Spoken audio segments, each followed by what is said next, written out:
এমন একটা দিন যেই দিনটিতে আমার কোল জোরে আমার ৭ রাজার ধন, আমার কলিজার টুকরা, আমার বাপজানটা আমার ঘর আলোকিত করে আমার কোল জুড়ে আসছিল। কতই স্বপ্ন ছিল যে এই দিনটিতে আমার বাপজানের যত পছন্দের খাবার রান্না করে ওর সামনে আমি সাজিয়ে গুছিয়ে দিব। কত মনে স্বপ্ন নিয়ে প্রায় ১ মাস আগের থেকেই বসেছিলাম। কিন্তু ভাগ্য এমন একটা জিনিস, ভাগ্যে না থাকলে আমরা কখনোই সেটা জোর করে করতে পারবো না। আর ওই যে কথায় আছে না, কপাল খারাপ হলে যা হয় আর কি। তো গতকালকে ছিল হচ্ছে আমার বাপজানের জন্মদিন, ওর ৩ বছর পূর্ণ হয়েছে। আমি কখনোই ঘটা করে জন্মদিন পালন করিনি আমার ২ বাচ্চার, কিন্তু আমি প্রতি জন্মদিনে আমার ছেলে মেয়ের চেষ্টা করি ওদের যত পছন্দের খাবার আমি একসাথে রান্না করে ওদের সামনে সাজিয়ে গুছিয়ে দেই। কারণ আগের দিনের মুরব্বীরা বলতো জন্মদিনের দিন যা করে সারা বছর তাই ফলে। কথাটা কত সত্য জানি না, কিন্তু মায়ের মন তো চেষ্টা করি সন্তানের জন্য এরকম কিছু করার। তো ২-৩ দিন আগের থেকে আর কি আমার ছেলেটা হঠাৎ করে ওর গায়ে একটু জ্বর জ্বর ভাব। তো ২ দিন আগে এমন একটা অবস্থা যা দেখে আমি আসলে চমকে গেছি।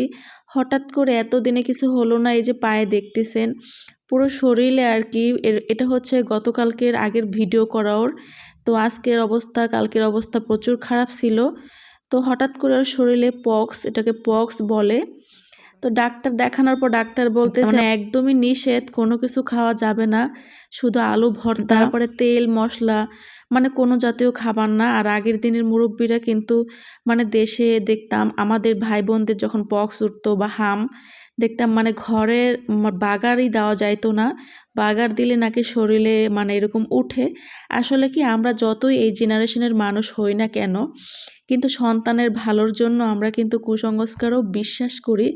এখন কুসংস্কার কোনটা সেটা আসলে জানি না, কিন্তু সন্তানের ভালোর জন্য কিন্তু আমরা সব কিছুই মানে মেনে চলার চেষ্টা করি, যেটাই হোক মানে সন্তানের যাতে ভালো হয়। তো কি করব কি বলবো, আমার এত খারাপ লাগছে। ঘরে ২-৩ দিন যাবত আমি রান্নাই করি না, এমন একটা অবস্থা যে আমার ছেলের জন্মদিনের দিন ওকে আমি কিছু খাওয়াইতে পারলাম না। আর আমার ছেলেটা এত স্ট্রং, কি বলবো, ওর যতই অসুখ হোক যাই হোক ওর মুখে হাসি থাকবে, ও সারাদিন খেলাধুলা করবে, মানে একটু ক্লান্ত বোধ করে না। শরীরের ভিতরে এগুলো উঠতেছে, তো এই জন্য একটু মাঝে মধ্যে কান্নাকাটি করে। তো ঘরে তো রান্নাবান্না একদমই করতে পারতেছি না। কালকে শুধু লাউ ভাজি করছি, তাও হচ্ছে হাতে মাখিয়ে পিঁয়াজ টিয়াজ দিয়ে, মানে বাগার দেওয়া যাবে না গ্রাম থেকে সবাই বলতেছে আর কি।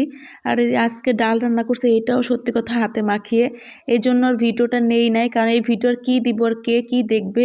আর সাথে একটু ডিম ভুনা করছিলাম, তাও হালকা পাতলা করে। ছেলের জন্য একটু ডিম পোস্ট করছি, সেটাও তেল ছাড়া। মানে ঘরে কোনো বাগার দেওয়া যাবে না শরীরের ক্ষতির জন্য। কি করব, ছেলেকে আগে সুস্থ তো করতেই হবে, পরে সুস্থ হলে ইনশাআল্লাহ সব কিছুই খাওয়াবো। আর ওর হচ্ছে চিতাই পিঠাটা খুব পছন্দ, মিষ্টি জিনিস খুব পছন্দ করে ছোট হলেও। তোর বাবাই কালকে ভিজাইছে, আমি আর ভিডিও করি নিয়ে মন খারাপ দেখে। একটা কেক এনে খাওয়াবো, সেটাও নাকি ডালডা দিয়ে তৈরি করে। এই জন্যই বললাম কপাল খারাপ হলে যা হয় আর কি। সবাই আমার বাপজানটার জন্য একটু দোয়া করবেন। আজকের ভিডিওটা এখানে শেষ, সবাই ভালো থাকবেন সুস্থ থাকবেন। থ্যাংক ইউ ফর ওয়াচিং, আল্লাহ হাফেজ।